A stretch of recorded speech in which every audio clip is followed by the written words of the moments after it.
Salut les amis, c'est Reggie Junior et aujourd'hui on se retrouve pour la partie 2 de la première vidéo. Et bien sûr, pour tous ceux qui n'ont pas regardé la vidéo partie 1, on se retrouve dans 5 minutes. Et j'espère que vous allez vous régaler parce que je vous laisse avec le nouveau générique.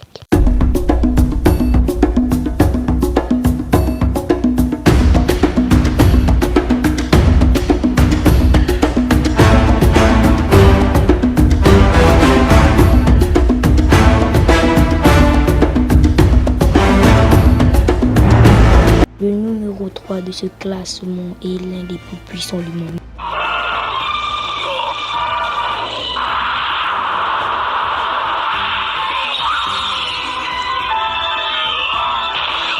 Edward Newgate. Si je mets Barbe Blanche en numéro 3, c'est vrai, j'ai hésité de le mettre en numéro 2, mais c'est parce que il rivalisait. Non, il ne rivalisait pas. Il était bien plus puissant que Kozuki Oden, l'homme qui a laissé un traumatisme à la créature la plus puissante du monde, Kaido.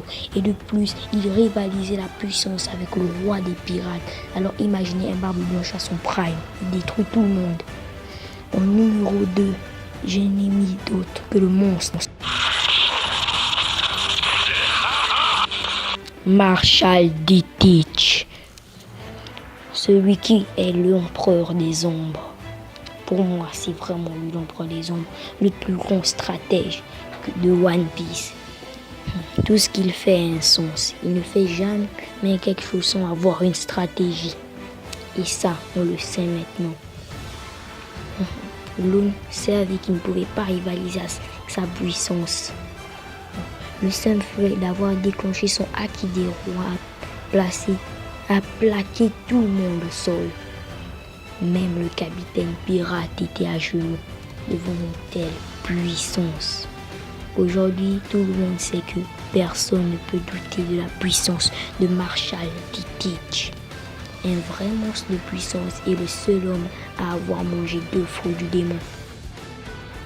Et c'est le Seigneur des Ténèbres lui-même qui a reconnu qu'il ne pouvait pas gagner face à lui. Mais Barbe Noire ne le savait pas. En ressentant simplement le Haki des rois du Seigneur des Ténèbres, Rayleigh, il a pris peur. S'il y avait eu un 1v1, Rayleigh serait peut-être mort en ce moment. Alors c'est bien que Marshall D. Teach ne le savait pas.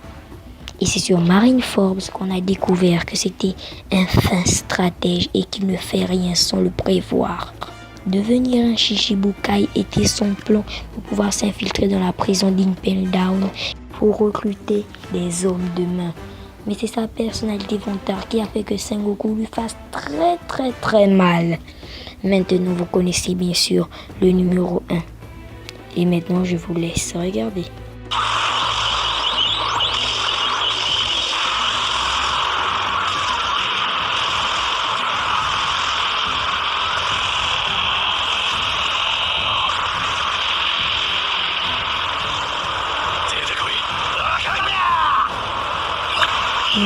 On n'est autre que Shanks le Roux. Shanks le Roux est l'un des personnages les plus puissants de One Piece en ce moment. Surtout que presque tout le monde a peur de lui. Il a arrêté la guerre de Marineford à lui tout seul et a menacé Kizaru en simplement lui mettant une épée dans sa gorge. Kizaru, qui se dit être rapide, n'a pas pu esquiver cela.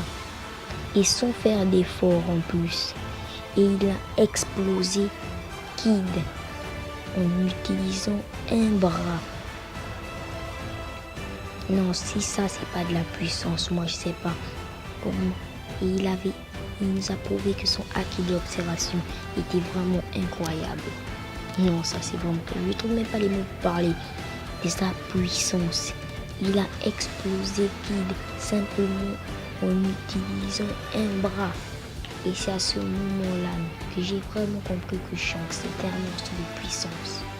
Non mais Kid, il est stupide. Tu l'affrontes la première fois, on t'arrache un bras. Tu reviens, non, tu veux quoi qu'on t'arrache les 2 bras? Non mais là, Shanks, il a vraiment été gentil de pas lui couper les bras. Non, sérieusement, sans forcer, il a dégommé toute la flotte de Kid en utilisant seulement une épée. Non, non, je trouve pas les mots pour parler tellement je sens que c'est un monstre de puissance. Rien que son haki des rois fait le boulot. Non. Bon, les amis, c'est la fin de la vidéo.